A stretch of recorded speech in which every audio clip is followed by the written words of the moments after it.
We have gym owners and they're so desperate to get a coach in because everybody complains that they can't find coaches. What they end up doing because they're so desperate is someone comes along who says they're a coach and they go, oh God, please come in or we'll grab you. But then they might be absolutely the antithesis of how you operate. Yes. If you have a coach like that, that's going to drive people out. I mean, It will drive staff out and it will drive parents out. Hi, this is Andy Seeley, CEO of Creatively Disruptive, and this is another episode of The Family Business. And we're really lucky today to have an opportunity to chat with Katherine Thomas. Katherine, how are you today? I'm good. How are you? I'm really, really good. So everybody, you might be thinking, who is Katherine and why are we talking to her? Why don't we ask her that question herself and let her tell us? So Katherine, who are you and why should we be listening to you? Because I think we should be.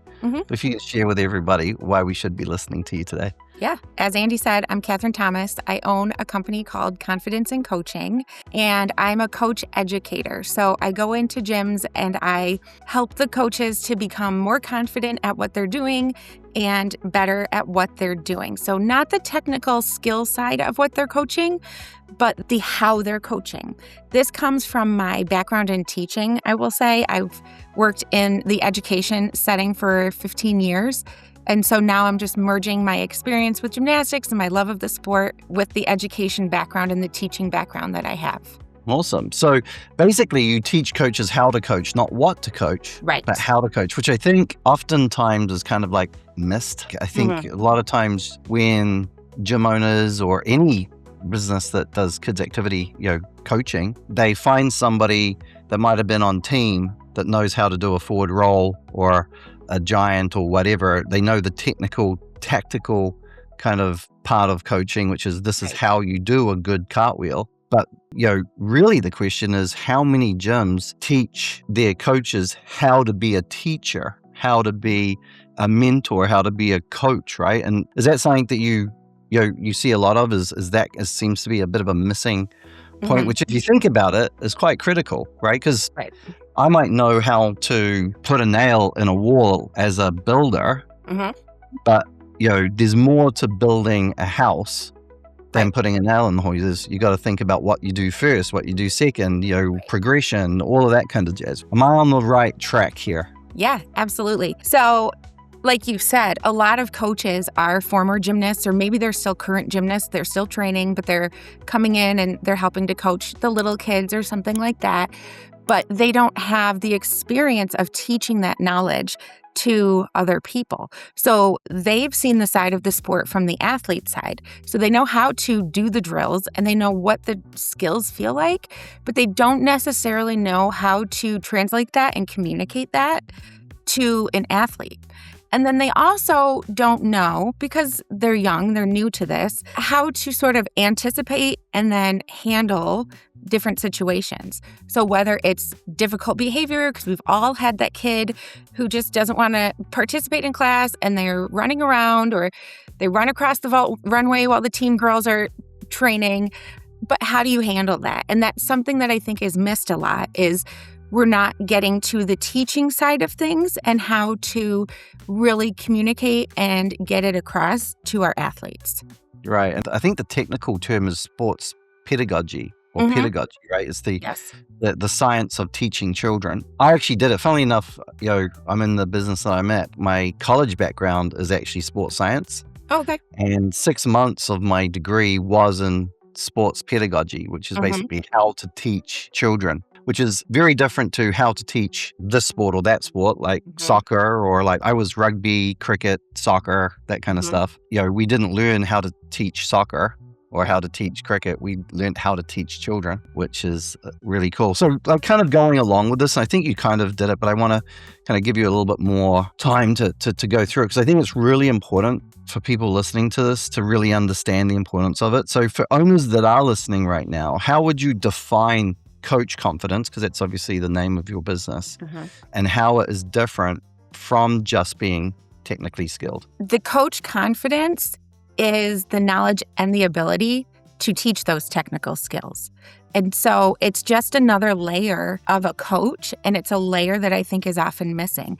And so that coach confidence comes from not only knowing the technique, the skills, the rules of the sport, all those things, but it comes back down to how comfortable are you teaching that to somebody else and teaching it to an athlete.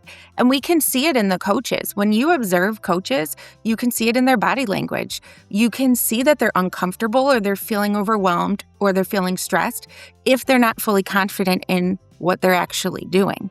And so having that confidence to not only know what to teach, but how to teach it is a key component, especially when coaching is a very visual sport, not only in the sense of the skills, but the parents watching you coach. And it can feel often like we're in a fishbowl because they can only see what we're doing. They can't hear us. They're looking through glass from the parent viewing area at us. And so they're only going off of what our body language is saying, what our facial expressions are saying. And so having coach confidence comes through in your body and it comes through in your face.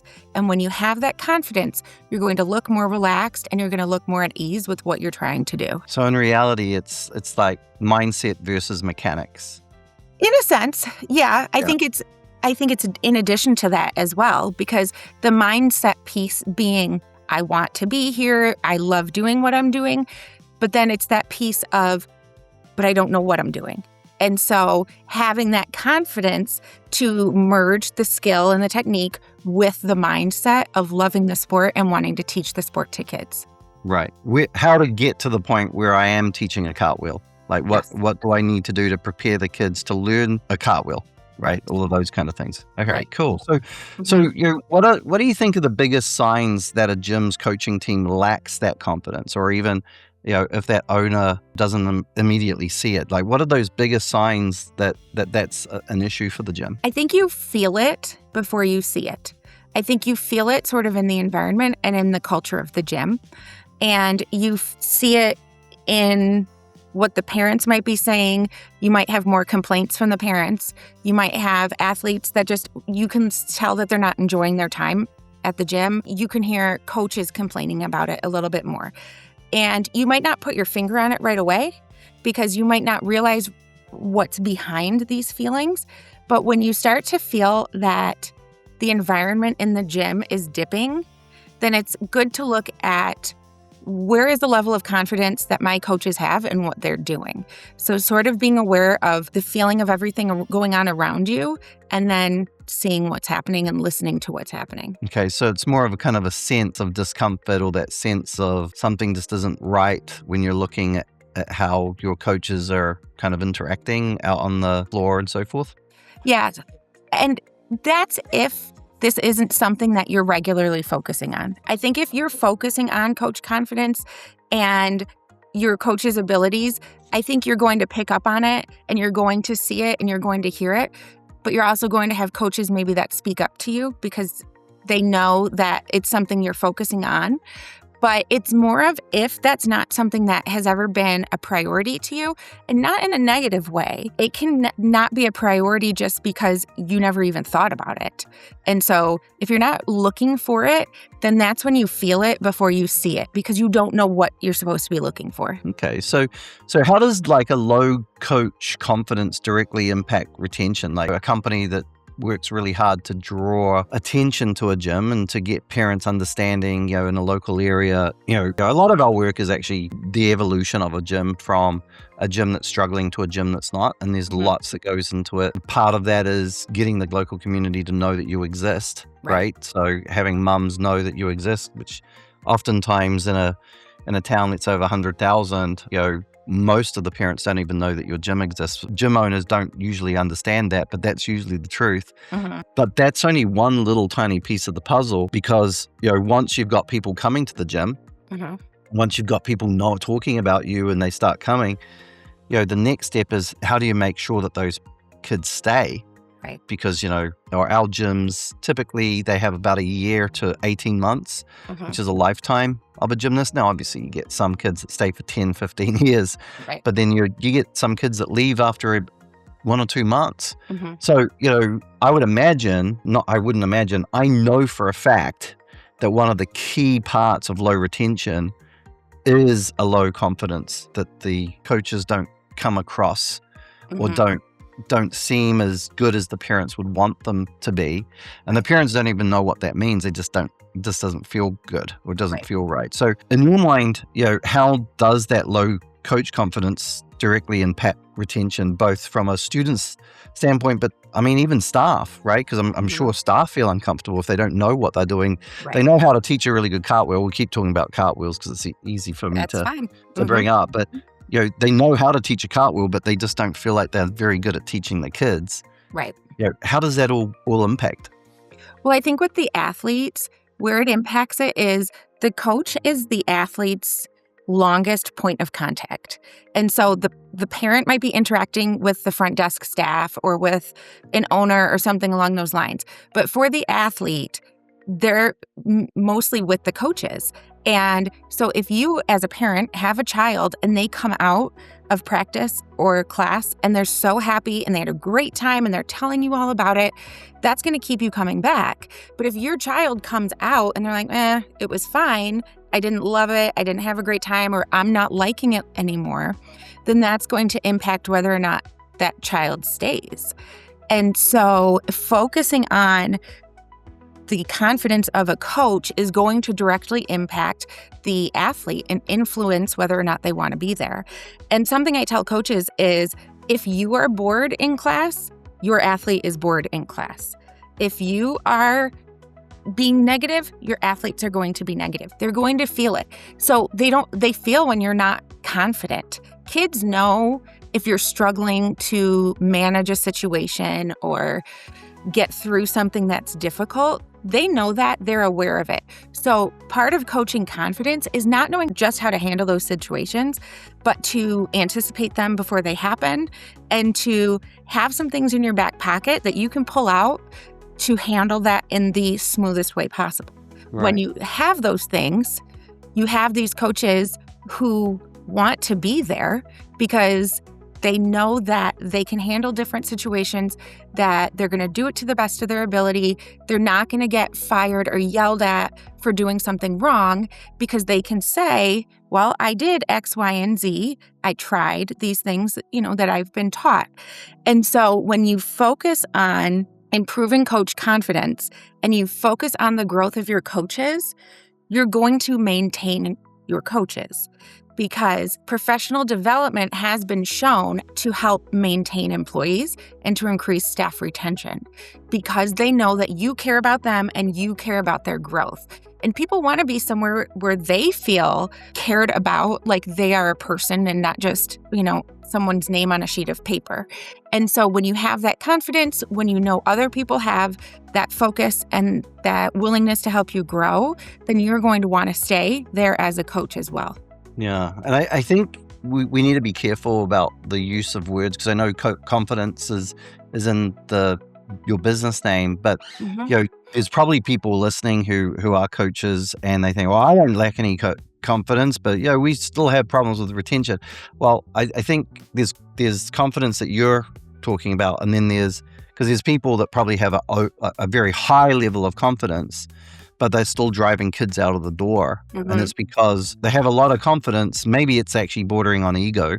And I know there is a lot of that in kids' activity world. There's always those adults that kind of like, they might even be in the business because they love the power of having something over somebody else. And really the only place that they can get away with it or do it is with children, which is always a bit scary when you hear about that stuff. But that will drive kids away. Right? Mm-hmm. Even though that person thinks that they've got loads of confidence, really it's probably more ego. If I'm honest, oftentimes that comes because they actually don't know how to interact with children to get the most out of children. Would you agree? Right. And I think that it's obviously not just confidence that's going to increase your retention rate.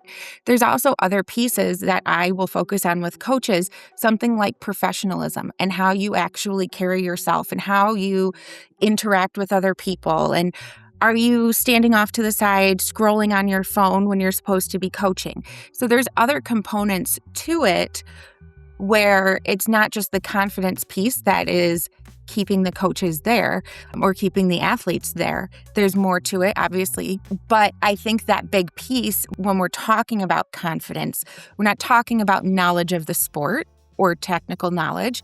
We are talking about how to work with children. And there are people who've never really interacted with kids before. Maybe they never babysat or they didn't have younger siblings. And there's nothing wrong with that. But you just, as a coach, have to learn how to manage those situations and how to handle kids and learn the differences in the ages. Because obviously a 4-year-old is not going to have the attention span of a 10-year-old. And oftentimes as well, though, you expect more of a 10-year-old and then they come in acting like a 4-year-old. So how do you handle that situation also? And so it's having the confidence to go into the gym, know that I can run my class. It will run smoothly. I can handle situations that come my way. And then I can send my athletes off and they're going to be happy leaving and going home. Yeah. And just to kind of reiterate how important this is, like just from a revenue standpoint, like talking about revenue and growth, a measurable quotient to the financial well-being of the business. What Katherine's talking about here isn't just about, hey, how to get your kids to to learn better through having coaches that know how to teach them. It actually directly affects your revenue. And I'll give an example. This has happened a couple of times, actually, multiple times. We've been in situations where we might be driving 30 kids a month to a program, which is a good number, right? It's like that's 360 new kids a year to a program. And the gym is reaching out to us and saying, we're still struggling. We're really struggling. We're like, how are they struggling? They're signing up 30 kids a month, like month in, month out on average. What's going on? And we sit down with them and we find out that sure, they're bringing on 30 kids, but they're losing 29 or they're losing 31, and they're actually just treading water. And oftentimes, I've actually had 2 things happen there. I've had some gym owners say, thank God that I'm working with you because we'd be losing 30 kids a month if we weren't, or maybe 25 kids because 5 would be joining anyway. And maybe we'd be losing 25 kids and we'd be losing 300 kids a year, which would quickly put us out of business. But we've also had the inverse, which is frustrating at times, where we've had gym owners go, you guys aren't working because we're not growing. And then when we look into it and we go, well, you're adding 30 odd kids, what's going on? And they go, well, we're losing 30. And I'm like, well, we're not there coaching, right? We're not there keeping those kids in. And to give you an idea, for those that are thinking about what Katherine and I are talking about, let's say we're bringing in 15 kids. And let's say you're losing 15 kids. We're going to keep you where you're at. But if you can actually improve your situation with your coaches, where maybe you reduce your turnover to 5, that you're losing 5 kids a month, all of a sudden you're growing by 10 a month without spending any extra money to grow, right? So that retention is really, really critical, even if you're spending money on marketing. In fact, sometimes more so, because you're going to have so many more kids coming through your program, and keeping them around helps pay for the marketing. Otherwise, the marketing is just a cost, even though it might be a cost that's keeping you standing because of the lack of retention. So this is really, really important because it's something that I see, especially with gyms grow. Sometimes what happens is you'll have a smaller gym with a small, tight group of coaches, maybe 6 coaches, and they're doing a really good job. And they're actually really good retaining their kids. But then they start growing, they start getting more people, and they start filling up. It's very soon, those coaches can't actually take on anymore, and you need to start hiring more coaches. That can actually be when your retention starts struggling again, because you've got these new coaches in that weren't part of that little tight group of good coaches. Right. And your reputation can start being questioned and so forth, and things become tougher. Whereas if you've got a good program where you're actually putting a good amount of effort into the quality of your coaching staff, one, as you said, you won't have that staff turnover, and everybody complains that they can't find good staff. Right. And one way to lower that problem is by actually having staff that are happy and actually being quite effective, and you're not losing them. And as you grow and you're bringing these new staff members in and you're showing them how to coach, not just showing them what to coach, you can then grow. We see it time and time again as those businesses evolve from maybe being 200 kids to 600 kids. That business is a very different business. lots of things need to happen. There's probably more front desk staff that need to be hired. There's more staff that need to be hired. There's probably more different equipment. There's different programs. There's all sorts of things that will change in a gym to go from 200 to 600. And part of that, probably a very key part of it, is actually teaching the staff how to teach. And what's always interesting to me, Katherine, tell me what you think of this too. The key reason why a parent brings their kids to your gym or to whatever your facility is teaching is to teach their kids, right? So it's actually the product, right? Yeah. Imagine taking your kids to a school and the teachers in the school didn't go to teacher training, didn't have a degree in education, don't know how to teach children. How well would that go, and how happy would you be taking your kids there? It's the same thing. We're actually selling a product, which is the coach's time and the coach's quality. The higher that quality is, the more you can charge, the happier your staff are, the happier your students are. So I guess coming back to the original question, how many gyms actually realize that their key product is the coach and the time that they spend with the kids? It's amazing to me how many times they don't really think about it that much. Right. And I agree with you. I think that a lot of times that emphasis and that focus on coaches training is what is lacking and is what is causing those coaching issues.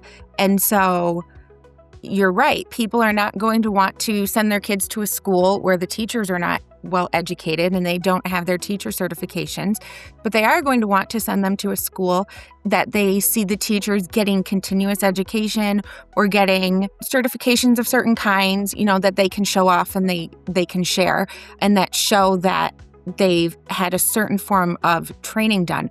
And the same thing happens in the coaching world, where you are going to have parents who want to see that the coaches are regularly learning and growing in their knowledge and their ability to teach. And if you have a parent, or if you are a parent and you're trying to decide, let's say between two gyms that are in your area, are you going to want to send your child to the one that maybe doesn't say anything on the website about coaches training, or are you going to want to send them to the one that focuses on that? Or if it's in their social media, like coaches training again today, like that type of thing is going to have a positive impact on a parent's opinion of your facility and the quality of your coaches. And so then, like you said, you can charge a little bit more because the parents are seeing the value for the money as well. They're not just seeing it in the coach-athlete interaction, but they're also seeing the behind the scenes of what you as a gym are putting into your coaches. And that's the type of place people want to have their kids, where the gym is focusing on the growth of everybody, not just the athletes, not just the money or something like that. Yeah, I always say, parents don't sign their kids up to gymnastics or cheer or dance or whatever to save money. They don't do that. They don't sign them up to save money. They sign them up for their kids to improve and their kids to do better. They're not looking to save money. They're looking for their kids to be all they can be. Right. And if they feel that there's really great coaches and teachers and mentors, because, being a coach is more than just somebody who can teach a cartwheel. Oftentimes it's about helping the kid overcome a lack of their own confidence. Building courage, building strength, there might be certain, a kid might not have strong arms and can't start the cartwheel. So you got to build the strength up so they can get to those things, whatever the skills are. And a coach being able to break that down. And there's 8 different kids, even though you might have a level 1 gymnastics class or a level 1 whatever class, all those kids are at different levels as well. And having, and I'd imagine that's the same in an education, in a regular school. You're going to have kids that excel, you're going to have kids that struggle in your class of, say, 20. Right. And as a teacher, you're trying to balance all of that to get everybody to start moving in the same direction. Right. And that in itself is something to be thinking about, not just this is how you do a cartwheel and just keep asking them to do it over and over again. Right. How do you break it down? How do you help the kid that's maybe not so good get better while still helping the kid that's actually excelling to really perfect it? And all of those things come into being a good coach, right? Right. It's a lot more thought involved with it. Right. And just the piece too of, like you're saying, the classes can have this differentiation between skill level. What do you do with the child who can't do the cartwheel because their arms aren't strong enough and they are sitting on the floor and they're crying because they can't do what the other kids in the class do? How, as a coach, are you going to handle that situation? Because that is part of being a coach, is handling the situations that end up in front of you. And it might be this one child is upset and crying, but you have 7 other kids that you have to focus on as well. So part of what I will do with coaches is run through scenarios like that where we talk about that. We talk about, what would we do? What are our strategies? How do we get this kid involved? How do we help them to stop crying? Because the goal is to keep them in class. The answer would not be, oh, we'll just kick them out. They'll go sit with their parent until they calm down. No, you want to keep them there for what they're there for. And so that a piece of coaching that I think is not always taught is how to manage situations like that so that you can reach all level of athlete, but you can handle the situations that arise that we all know are going to arise at some point. Right. So, I mean, many gym owners will say, I need better coaches, right? Mm-hmm. They have coaches, but they need better coaches. What role do you think leadership and the structure in the gym play in building that confident coach? I would tell coaches to either grow your own coaches, and I'll explain what I mean, or you need to coach your coaches and create the coach that you want. So with the growing your coaches piece, there was a gym that I had worked with, and when their athletes, or they had athlete siblings who were just always around, when they were maybe 13 or 14, they became coaches in training. And so they were just helpers. They didn't do anything, they didn't have a class or anything like that. But you're starting to mold that child as a coach and hopefully get them to grow into the coach that you want in your facility. So you are teaching them specifically what it is that means to be a coach at your gym, what the culture is like, what the environment is like, and what the expectations are. And so I think one way to do that is, and that's obviously a long term, that's like a long game here, but it's something to think about and to put into place so that over time you have this program already established. But then when it comes to creating your coaches, if you bring a coach in, they were Division I college gymnast, and they know the sport, and you want to bring them in, then you need to take the time as the owner or have a manager or someone else you delegate to. You need to have them take the time to observe this person, to support this person, and to sort of mentor this person so that they become the coach that you want them to be. Because they've done all of the skills, they've done all of the drills, they know that stuff like we've talked about, but they don't necessarily know how to do it from the coaching side. And so as the owner or as a manager or someone in the leadership role, gyms need to be taking the time to create the coach that they want. And I don't think gyms are spending enough time on that. I think they're looking at their background. They're saying, great, they have an awesome background. They know the sport, but they're not looking past that. They're not taking that next step. And so observing that coach or having the coach shadow people and making sure that that coach understands, like, it's not that you don't know what you're doing. We just want to make sure you are understanding what it is we are looking for as a gym. And we want to make you as comfortable as possible. We're not questioning you. We want you to be comfortable and confident in your role here at our gym. So we take these steps to support you and to make sure that you feel 100% ready to go. Right. And I would say that kind of comes back to systems and management. Mm-hmm. Structure is really underrated a lot of times, especially with the smaller the business, but even mid-sized to large. And in reality, pretty much all gyms, gymnastics gyms, are smaller businesses. When I'm talking about medium to large businesses, you're talking, 20 million a year to, hundreds of millions, if not billions a year would be large businesses. So most gyms are smaller and they tend to lack structure, systems, and management. Mm-hmm. And when you start building that up, when you think of most successful sports organizations, they have a style, they have a culture, they have, this is how we do it. And they're super successful because the surrounding community really is has a similar ideology of how they want to live and how they want to operate, and they coalesce around that business. And having structures and systems in place that feed that, I think is really, really important, and oftentimes is missed, because oftentimes what ends up happening is we have gym owners and they're so desperate to get a coach in, because everybody complains that they can't find coaches. I have a whole different conversation about how they can end that problem. But what they end up doing, because they're so desperate, is someone comes along who says they're a coach, and they go, oh God, please come in, or we'll grab you. But then they might be absolutely the antithesis of how you operate. Yes. And that coach might be good in another gym that fits their philosophy, but if they come into your gym and they have the opposite philosophy to you, let's say you're more of a friendly, hand-holding, supportive gym for your coaches, and then there might be like a high-performance gym where that's really about pushing and, I guess, dragging the kids through the process. Right. If you have a coach like that in a supportive, caring gym, that's going to drive people out.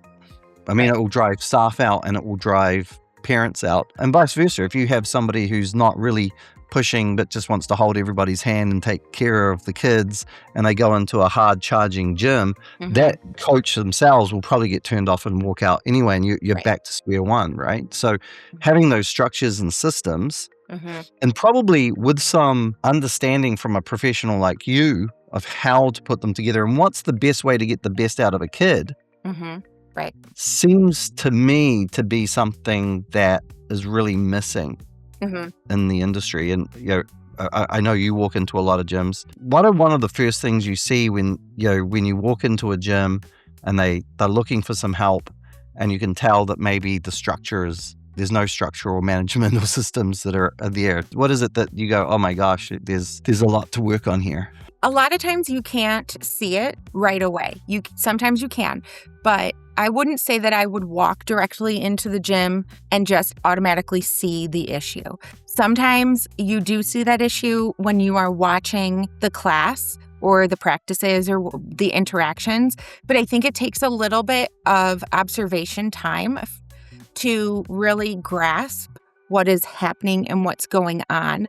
I also think it's very important to have conversations with the coaches and not just the leadership of the gym, because the leadership is going to have one opinion and it might be different than the coach's opinion.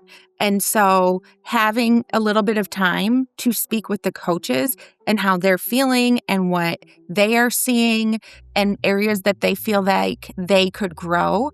And sometimes they don't know. And so it's a matter of, they might not be able to say, I want to get better at this. But by talking with them and saying, well, what would you do in this situation or this situation, when they don't know what to do or they say, I have no idea, then those are the things that are telling you that they haven't had enough training in the teaching side of coaching. But you're not going to always just pick up on that the second you walk in. Okay. If a gym owner wanted to intentionally build confidence in their coaching culture, what are the 3 practical things that they could implement like this month to really intentionally start making a difference? I think the first thing that they have to do is observe. I think too often they're not actually watching what is happening because owners are juggling so many things at one time, and they are trusting that their coaches are running their classes and their practices the way that they're supposed to. But you learn a lot about your gym if you sort of do that fishbowl observation and you as an owner sit there and watch what is happening from the glass, from a parent point of view. You learn a lot when you just sit in the gym and you take things in. So I think a big thing is that coaches need to observe, first of all. And that's easy to do. Take a few minutes out of your day, 30 minutes, something like that. I think they need to offer praise and feedback to their coaches, because sometimes if coaches aren't feeling confident in themselves, then they're having all of this negative self-talk. But when they have someone come to them and say, hey, I saw you do this with this class, I really liked how you did that, that can really boost the morale of the coach. And that's teaching them that this is a behavior I should continue. Now, at the same time, because you observed that coach, you could also say, I did notice this. Why don't you try this next time to handle that situation? So observing and then providing affirmation to the coaches. And then I sort of just said the third piece was providing feedback and providing feedback specifically to that coach and not a blanket feedback. Not a group email that says, I've noticed a couple of coaches doing X, Y, and Z. We shouldn't be doing that. Being direct and going to those coaches explicitly and talking to them about it. And never looking at learning as a negative, because we all start in a different place. And so being a coach is like being a teacher and having that heart of a teacher where you want to see the athlete grow into the best athlete they can be, whether that's a level 10 or that's just advanced tumbling class or whatever you might have at your gym. And so as the owner or the manager or the leadership, you have to take that same approach with your coaches and have that heart of a teacher with your coaches. Because if you want your coaches to stay and you want them to be a part of your team, when a coach sees that you've noticed something, it tells them that you care and you're paying attention to what they're doing. And so just that piece of it, of that observation and that providing feedback and affirmation, that tells the coaches, okay, they care about me and they want me to get better. And that improves the confidence of the coaches right there. Yeah, and I think this is really good information for people to think about, especially those gym owners that are caught in a hub and spoke type structure where everything comes through them. Mm-hmm. The start of breaking that down is to start teaching those coaches how to be really, really good coaches, because that stops the coach calling off because, something's happened or blah, blah, blah. Typically, people don't call off. If they're really happy and really confident in what they're doing. You start seeing a lot more call-offs and I'm sick or I'm busy or I can't make it today, because you're now number 3 on the priority list of things that they've got going on in their lives. And what you really want to be is number 1, because 1, you're paying them, and obviously that's an issue. But 2, if you're filling them with confidence and you're filling them that this is a great place to be, they're going to want to be there. They're going to push stuff aside because they want to get to the gym because they love it, right? And that starts to break down that I'm calling off sick, and you having to scramble around, minimum scrambling around, doing extra work, trying to find someone to cover a class. And at worst, you've got to cover the class yourself, which I hear a lot about. And that stuff constantly is one of the key things that I hear when I'm speaking to gym owners that are burning out. They're burning out. They've had enough. They hate their gym. They love the sport of gymnastics, but they hate their business. And they want to get rid of it.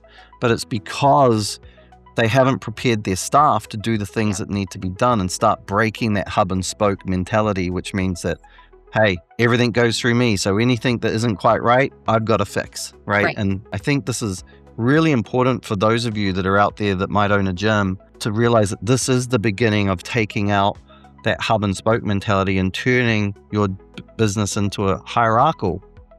And what Katherine does, which is really important, is you can bring her in to teach your directors and your rec managers and so forth to be these coaches, to be a coach's coach as well, because that takes you further out of that hub and spoke mentality and more in the hierarchical.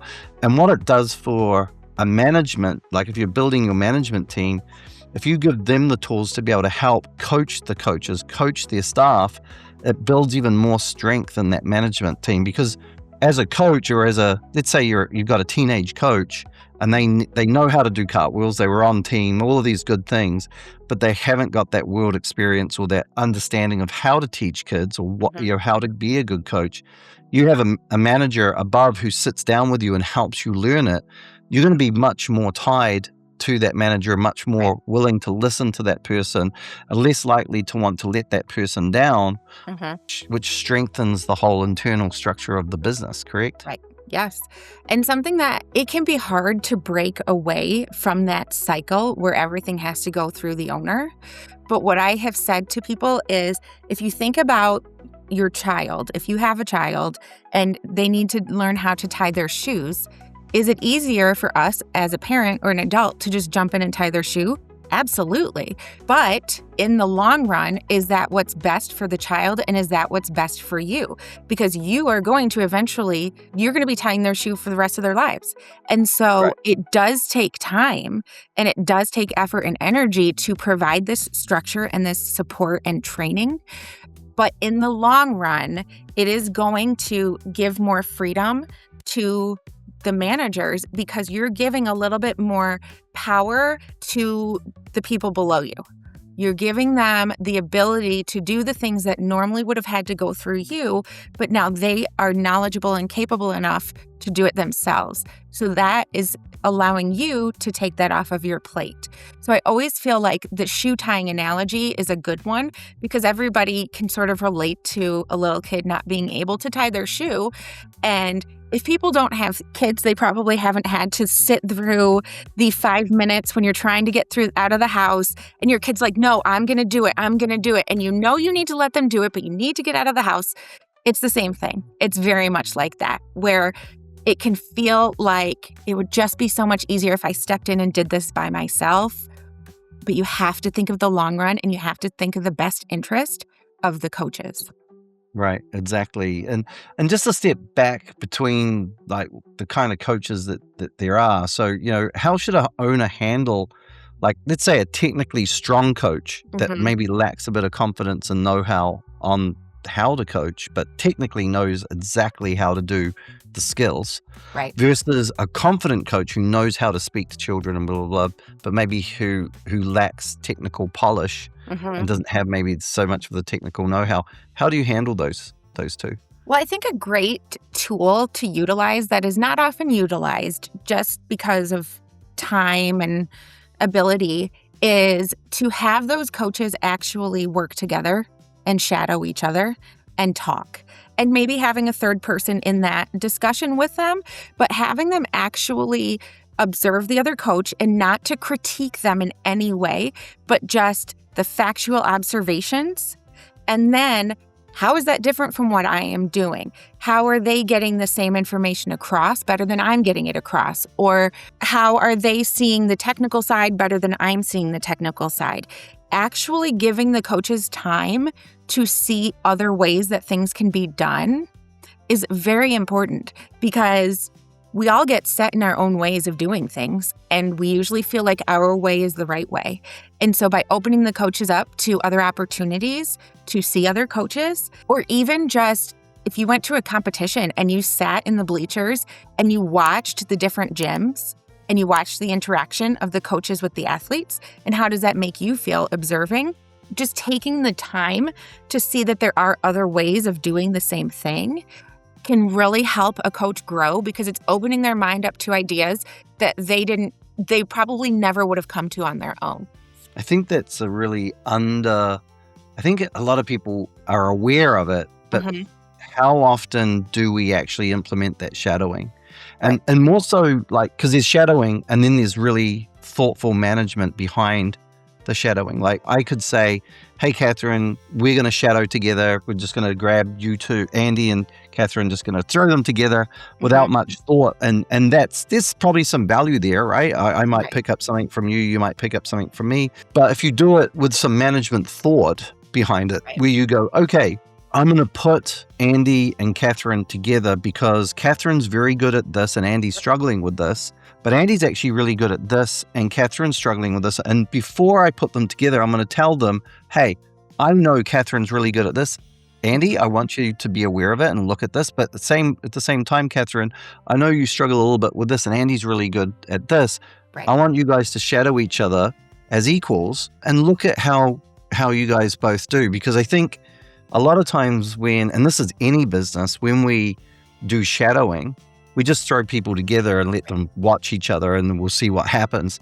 Rather than actually being thoughtful about your employee and going, okay, what are my strengths and weaknesses of these employees? And if I put them together, what am I looking for an outcome? Much more efficient. And it gives, I always feel like staff, I like empowering staff, but they do so much better when they have a starting point and a destination point, right? The way they get from the starting point to the destination point, that's the empowerment. if you just say, hey, go together, and you don't give Right. them any direction or anything, they tend to just go around in circles and maybe not get to where you want to be. And if you give them too much, if you take away the empowerment, they don't get as much out of it. Right. And I think a couple things that you had said that resonated with me, where the starting point is and where that finishing point, where we're trying to get to, is something that I think everybody prefers to know. Nobody wants to go into a meeting, let's say, and they don't have no idea what the meeting is about or what the goal of the outcome of the meeting might be. When I do my trainings with coaches, one of my first slides is always this is the goal. This is what we're trying to achieve today or long term or however long it might be. I always start with that goal in mind so that you can apply the knowledge you're learning to the intended outcome. Because if you don't know how that information is supposed to be synthesized, then you're just going to be all over the place. But you can actually retain and understand the information a little bit better if you know where the end point is. And so that's the same thing with those shadowing ideas. And something you said that having them shadow each other as equals, I think is so, so important. Because too often people will say, well, this person's been coaching for a million years, you're going to go watch them because they do a great job. But you have that hierarchy there, and you're saying that they're a better coach than this person is. Maybe they have more time as a coach, but they might not necessarily be the best coach. And I like to remind people that we can all keep learning. Nobody knows everything. And so putting a veteran coach with a newer coach and saying, like, this veteran coach is really good at this, but they could do better at this. And I think you as a newbie coach could be really good, but you could get help with this, like you were saying. I think that really can also build the camaraderie and the environment and culture of your staff, because you're seeing it as a culture of learning and where everybody is learning from everyone else and no one person is too good for anyone else. With that, I think a lot of gym owners might be thinking, oh gosh, there's a lot of ego, especially in gymnastics and cheer and dance. How do you handle that ego, right? And that the coach that thinks quite highly of themselves, how do you get through that ego, either from trying to have them get some benefit out of some maybe more junior coach, shadowing, or even just to get them to listen to how to become a better coach when there's a large ego that's kind of like, hey, I'm this, right? Because I think we all know, and everybody will say, and we've all read the self-help books, that successful people are always learning, that you should always be open to learning new things. Doesn't matter how much success you have in your life. Right. We all know, though, and we've all had employees and we've all met people that think they know it all. Their ego is large, but you see the value in them. They're not necessarily a problem, but they do have a huge ego. How do you handle that as a coach of coaches? I think that part of it is, as the owner, you have to decide what you will accept in your staff. And they might be a great coach, but if they don't fit into your group of staff members, then maybe they're not the right fit for your gym. Not to say that you need to get rid of them, but looking for these things as you bring them in. But also having regular conversations with that person explicitly and talking about stroking their ego a little bit, maybe, because that's what they want to hear, and then providing a little bit of that feedback at that point. Right. Also, videoing a coach coaching and then sitting and watching it back with them can be very helpful if you're noticing something that's obvious visually or even auditorily. It's just like when we video a gymnast, let's say, and we're saying, you're doing a full turn, but you're dropping your foot, your heel, and so you're not staying in releve long enough. They might say, no, I am. I'm staying on my toes. But then you show them the video and they say, oh, you're right. I was dropping my foot. And so having that same opportunity can help coaches to understand what they are doing that isn't exactly what is wanted. And it takes time. You're never going to get through somebody who has this massive ego. It took them a long time to build that ego. It's going to take a long time to break down that ego. But You have to take those steps where you're talking to them directly and be direct with them. I think sometimes owners are scared to speak up, or leaders are scared to speak up to those people who have those big opinions of themselves. But you have to. You have to be willing to talk to them and confront them, not necessarily in a negative way, but to actually push back a little bit. Because I think a lot of times people with egos, nobody's pushed back on them. And so they're not used to it. I think you wouldn't want to just you wouldn't want to decide that you're going to implement, this methodology into your gym, and the first person you decide to start working on is the guy with the big ego or the lady with the big ego, and you go straight up to them and say, we need to fix this. You want to implement it so they can see, this is what's happening in the gym, and then you get around to them, and then you bring them in, and you might even have them help with the stuff that they're good at, help with the other coaches, but then you kind of show them that everybody is going through this process. No one's getting picked on or picked out, because I think people with egos, they would struggle if they're the first one that's been told that they need something. Absolutely. Right. I would not pick them to be your first person, because that's also probably going to show the rest of the staff that it's not working out, because it's probably not going to go well with that first person. And so they're not setting a very good example for what you're actually trying to accomplish in the gym. I agree. Exactly. So I think it's about building that culture of always being better. I know with Creatively Disruptive, we have a catchphrase, an internal catchphrase of better never stops. So we get better, and then we continue getting better. And we got better. Let's just get better. So better never stops. You're always trying to be better than what you were before. And there's a lot to be said about getting each day that you turn up to work. And let's say you turn up to work, the average person, if they're working full time, is going to turn up to work about 250 odd days, I think it is. Of those 250 days, if you get 1% better every single day, in a full calendar year, you're 250% better than what you were the last year. And that better never stops mentality should be in your gym, all the way from your mummy and me gymnast who's 2 years old. We want to educate them that better never stops, all the way through to yourself, who is the leader of the whole facility, and everybody in between, from the point of view of the parents to the coaches to the front desk staff. And if you can get that in, and I know it takes a while to do, but I think these kind of discussions and people like you, Katherine, really are very helpful with getting that mentality in. And it's actually quite a fulfilling place when you're actually able to implement that, and people feel like, man, I'm not only going to have a job, I'm learning new things. I'm getting better at stuff. I'm being supported in doing it. I'm not being ridiculed or made to feel bad that I don't know things. I'm actually being told, hey, I think you're doing a great job, but let's see how we can do this better. Yes. I think it's critical. I love that kind of environment. That's what we really try to work on with Creatively Disruptive. And I think it's critical in a kids activity center kind of environment. So with all that being said, what mistakes do you feel the owners commonly make that accidentally undermines their coach's confidence? We've kind of been talking about it a little bit, but on the other end of it, but let's just dig into a little bit of what owners do to undermine that confidence and take it away. I think it's going back to that shoe tying analogy.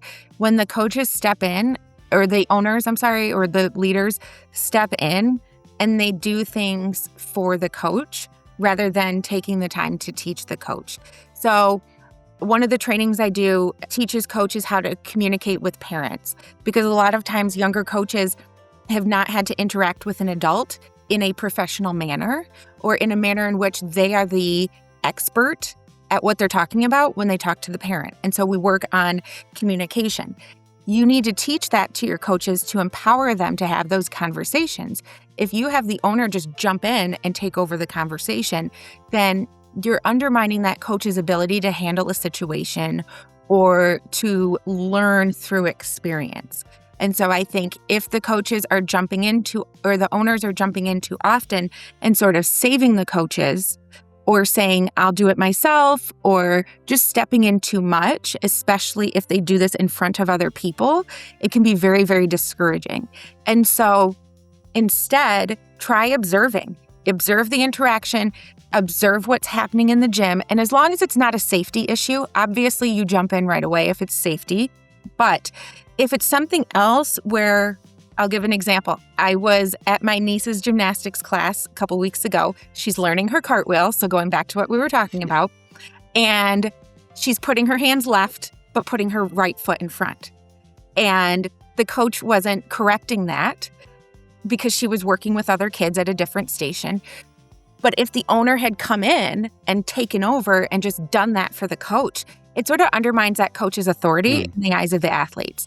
And so you need to take that conversation and make it a private conversation. And you do it from that place of teaching and that heart of a teacher where you want the coach to get better. You want what's best for the coach. And so you are trying to teach them how to make that happen.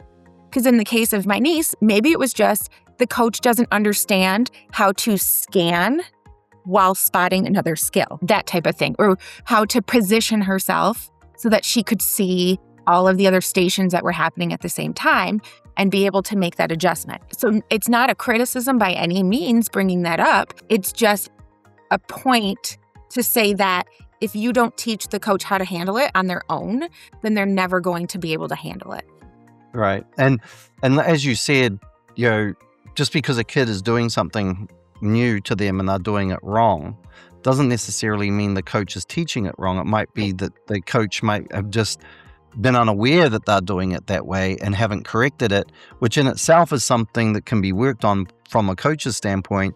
But if you were to go in there and say, hey, look, go in and correct the kid as if the coach doesn't know how to teach a cartwheel, that's going to frustrate the coach and undermine the coach in the mind of the child. And it's not actually addressing the root cause of the issue, right? And I think being thoughtful about it and looking at it and kind of, I actually think sometimes, I don't know if this is my thought, but, they say success has many fathers, but failure, is the mother of them all, right? And what that means is where you really do learn your stuff is from the failures. Yeah, absolutely. Right? You don't get a lot of success from, so I guess that saying belittles fathers a little bit and really fills up the mums. But the reality is, when you have success, there's lots of people that put their hands up and say, yeah, that's me. I did that. But failure is oftentimes something that people don't want to look at. But that is where the learning is at, right? That is where that nurturing opportunity is, which I guess is why they put the mother is the mother of failure, is the mother of them all. Your successes that you ultimately get, all those many successes, oftentimes come from those failures, right? That is the genesis or the birthing, I guess, if we're using mums, of that success comes from those failures. And if you don't allow your staff, even your kids, to experience that failure, it's very hard to teach them the success, because it's very hard to take a lot of growth out of success. That's kind of like a byproduct, I think, of that failure. And most gymnastics coaches understand that they see lots of failure, and then it starts working. And then there's success. And then what do? They move to the next thing that's higher up, and then we get back to failure again. And it's really important, I think, for any business owner to understand that's actually, it's not just a gymnastics thing, it's a everything thing. For progress to happen, that is how we operate. We're working, we're making those mistakes, embrace them. It's okay. Let your staff make mistakes. What you do is you come in and you show them, hey, you did it this way. How about if we think about doing it this way? You might find that you have a little bit more success with that. And then they start doing that. And then once they start doing, they get it down, they nailed it. Then we look at the next thing that we need to do. Right. And I think even from just thinking of from the business side and the retention side, I think that even parents see, like if I saw the owner go in and fix my niece's cartwheel for the coach, it makes me think the coach doesn't really know what she's doing. But if I saw that happening with my niece one week and then the next week the coach did catch it and the coach did correct it, it makes me think, oh, the coach has learned to pay more attention or to focus or to see what's going on around her. And so by not stepping in and not taking over, but letting the coach have that opportunity to fail and then talking to her off to the side, it's going to also show, even if the parent doesn't directly realize it, subconsciously, it says something to you when you see someone jump in and fix it for you versus when someone struggles through and fixes it for themselves. Subconsciously, maybe consciously, you think to yourself, oh, okay, they figured it out. They know what they're doing. And I think that's beneficial because you don't want to send your child to a gym where you don't trust that the coaches are capable to do it themselves. You want them to be able to do it themselves. You don't want to think, well, the owner always has to rush in and fix it. No, you want to send your child to a place where the coaches are competent and you see that they are competent. Cool. How can confidence training reduce burnout and help owners step out of that hub and spoke model that we spoke about earlier, where everything runs through them? How does it all reduce that burnout if we can bring it back to that? I think it's a real critical thing for an owner, and probably I always like to kind of like focus on what's in it for them. Right? Yeah. We all understand what's in it to a degree. We understand, hey, you can make more money, reducing staff turnover, all of those good things. But burnout is something that I would probably say 60 to 70% of gym owners really struggle with, right? How can really buying into this really reduce that burnout in your mind? Well, I think it allows for a lot more delegating, which is then obviously going to take a lot off of that owner's plate. And if they're able to step back from something, one responsibility, then that's going to help decrease that burnout. And then if they can step back from another responsibility. And so maybe it's even having someone at your gym who is in charge of this type of training or focusing on it or creating it. And the more work you're doing on the front end is going to give you less work to do a little bit later on. So just putting in that front end work. And so by providing this type of training to your coaches, you are taking those things off of your plate as an owner so that you don't have to do everything for everyone. You have people who are fully capable of handling different things without your input every single time. Right. And I think if you start on this, and even if you begin by coaching your lower level coaches, you're the person, and then you can bring somebody in to shadow you. Yes. Doing what you're doing, and then they take it over slowly. What that does is it gives you a little light at the end of the tunnel. And oftentimes my experience with gym owners is the quickest thing to take the burnout equation off of their plate where they're not feeling burnout anymore is that they can see the light at the end of the tunnel. All of a sudden they feel charged and motivated again. I think burnout happens when there is no light at the end of the tunnel, where they're walking down a long, long, long tunnel. It's dark and dark and dark, and they don't even know if the tunnel just ends at a dead end and they're stuck there. And I think by doing what you're talking about and just slowly migrating up the food chain as you build that hierarchy, gives that sense of this isn't going to be forever, because that's what burns people out is, oh my gosh, is this my life? I can't handle this. I've literally had gym owners say, I hate my business, like hate my business. I love gymnastics, but I hate this gym. And then when we fix that burnout problem, which is not usually I work hard. Right. Because Katherine, if you were burning out on something, but then I said to you, what do you love doing most in the world? And I said, okay, you got to do 14 hours a day of that. Right. You're probably not going to get burnt out. You probably, I love traveling. Now, do I need a break sometimes? Yes. I need a little break, from traveling. I traveled for 2 months over Christmas, which was kind of fun. And at the end, I was like, oh no, I'd like to go home. But already, I've been home for 2 weeks. Already, I'm like thinking of where's the next trip, right? Because I love going to different places and doing things. I think knowing that there's a light at the end of the tunnel, I think even with travel, I know that my trip is going to end.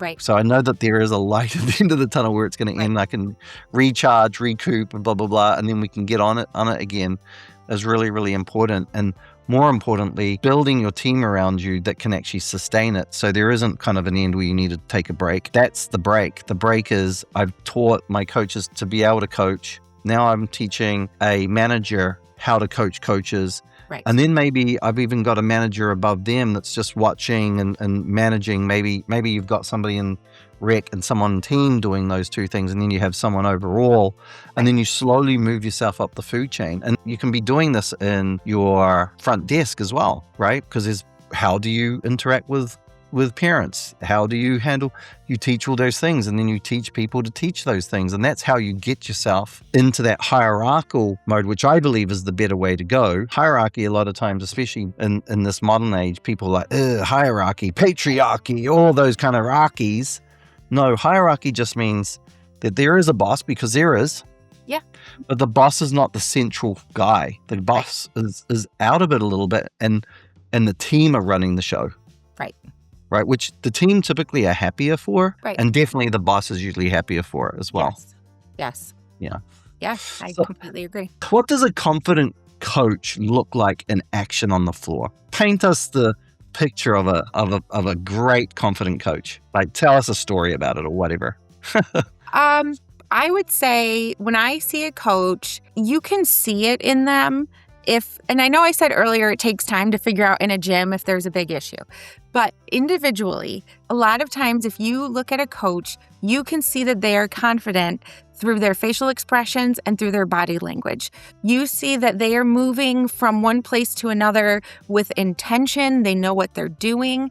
They're not just constantly like looking around, like, where do I get this mat? Or what's the next thing I have to do in my lesson plan? They're happy. They are giving the kids high fives. They are showing that they want to be there. Because if you're not feeling confident in what you're doing, then you're not going to have those positive, happy emotions, because you're sort of suppressing them so that you can just get through whatever you're trying to get through. So if you see a coach and they're happy, the kids are happy, they're high-fiving, they're doing a great job, but they're still obviously on task and doing what they're supposed to do, you can tell that that is a confident coach. Because you can tell that they want to be there, they are comfortable being there, and they are excited being there. So they know what they're doing, and they're comfortable with how they are doing it. And you can just see it, and you sort of feel it coming off of them, if that makes sense. Awesome. If a gym owner listening to this wants their program to feel more stable, professional, and scalable, which is what everybody kind of wants, what role does Coach Confidence play in getting there? Just in a summary, kind of like closing it out, like, how will that Coach Confidence affect all those very important parts to their business? Everything trickles down into something else. And by creating that structure where you are focusing on that confidence and you are teaching that to your coaches, you're then allowing them to continue to grow into better coaches and into higher level coaches. And so when you're saying, I can't find any good coaches, then you're in the process already of growing those coaches and creating those coaches that you want. So taking the time to do all the front end work and to put in the time to create a structure and a consistent structure. I think coaches or owners might say, well, we do training, but it's the lack of consistency that tends to be the bigger issue, where you hit it one time at the very beginning of their tenure as a coach in your gym, but then you never, revisit that situation, or you never observe and discuss what you're seeing as an owner. And so putting in that front end work a little bit is going to then lead to greater growth in your coaches, which is going to then, you're going to have parents who really like your gym, and then they talk to their friends about it. They post on social media about you, and then you're getting more kids. And so it's like if you give a mouse a cookie, that book, if you're familiar with that book, you give the mouse the cookie and then he wants milk, then he wants a straw. It's the same thing. It sort of just continues to snowball, and it allows for growth in every area of your business, because the people who are making the most impact on the athlete, the coaches, they are your core, and they are where you want to have the most strength in your business. Right. Well, ultimately, I think going back to what we spoke earlier, it's your product. Mm-hmm. So exactly. The thing that you're selling, if you make it strong and powerful and rewarding and it's exceptional, everything else will work from that. And it actually becomes a culture. Yes. And everybody feels that they must fall in line. So final question, Katherine. It's been really lovely chatting with you, and I think there's a lot of really good stuff coming out of this. In your mind, what's the most important thing that gym owners are not thinking about right now that they really should be? I think it's probably the benefit of continuous education. And that can be done in small ways. It doesn't have to be something huge. If you are overwhelmed as a owner and you don't know where to start, you start small. It could be if you send a weekly email to your staff, for example, you just add to your weekly email a little tidbit of development information. Or in your staff room, you post something that's something for everybody to think about. But the focus on learning and developing your coaches needs to be at the forefront of your mind as a business. And I understand how it gets lost in the shuffle of things. But like I said before, it all comes back to the quality of your coaches. Like you said, they are your product. And so you need to make sure that you are taking the time to put effort into your product and the growth of your product. Yeah, and I'd go even further that you need to be bringing in other voices. You need to budget for bringing in skill sets and knowledge that you probably don't bring in. Right. I always use the Usain Bolt analogy. Usain would run 100 yards and win gold medals, and people would look at him and go, well, that's just one person. He's not in a team and blah, blah, blah. No, there's probably 30 people that help him get across the line. There's his coach, his nutritionists, and his all the different people, psychologists, all the different people that are around him to be all he can be. And those are outside influencing him. I think gym owners oftentimes think that they've got to know it all. They've got to be the be all and end all. I would highly suggest any gym owner that wants to have true success to actually budget money that they intend to spend on bringing in coaches like yourself, bringing in coaches like what we do, because we actually do coaching and consulting with gym owners, bringing in people and that are going to strengthen your knowledge base for yourself, but also your staff to get better and better and better, because that should be part of your business model. That should be part of your budget, right? I think most gyms understand this. This is why a lot of gym owners will send their coaches and so forth to congresses, right? They understand that there is benefit to it, but there's a lot of benefit from bringing people in to look at your gym. When you go to Congress, oftentimes you're just sitting down and it's good information. I highly, highly suggest, and I know that you speak at congresses with USAG, I do as well. And there's many people that are out there. As a gym owner, start engaging with these people, bring them into your gym, budget for it. And I know it sounds a bit self-serving, but we do this with our business. We've got sales coaches. We've got, that we bring in from outside just to make sure that we're on top of things, that it's not just the Andy show. Because the Andy show, whilst I feel that it might be reasonably good, is it the best? Is it getting better? The better never stops thing often has to come from outside, because, we hit a plateau. I'm doing all I can, but another analogy, I seem to love these things. It's like when you have a bedroom, right? And you're sitting in it when you're a teenager, and your mum has asked you to clean it up, and you clean it up because you're living in it and you see it. And then mum comes in, what's that on there? What's that over here? What's that over there? What are you doing here? Why is that there? She picks up all the stuff because she's not in it all the time. And she sees all the stuff that you don't see. It's the same thing when you bring in somebody from outside to have a look at what you're doing. Oftentimes they're going to pick up stuff that you're missing. So that was really, really good. Any closing remarks before we leave? No, I think, what you were just saying about the outsourcing piece, I think it's so important, because not only are you bringing in new knowledge, but that's another piece that you're taking away from what the owner has to get done, and hopefully helping to prevent that burnout. You're bringing somebody in with that expertise, and they know what to look for, they know what to do, so you're not having to spend your time trying to invent the wheel and figure it out on your own. You're bringing somebody else in. And so there is such a huge benefit to that, because not only is it bringing in the knowledge you don't have, or highlighting the things that you don't see happening because it's just so normal to you, but it's also taking something off of your plate. And in the long run, that's going to be so much more beneficial to you and your mental health and to the success of your gym. Hey, it's been lovely talking to you. Yeah, it's been great. Katherine. Thank you so much. And hopefully, everybody, you got something out of our conversation today. If you want to reach out to Katherine, how's the best way for somebody to reach out to you? Probably email. So you could go to confidenceandcoaching@gmail.com. I'm also on Instagram, Confidence and Coaching. So you could always message me there as well. And you have confidenceandcoaching.com. So it's confidenceandcoach.com. Confidence Yes. and coach singular Yes. .com if you want to look into Katherine a little bit more. Well, Correct. thank you, Katherine. I hope thank you you have so a much, Andy. great day, and thanks for chatting with us. Yeah, thank you.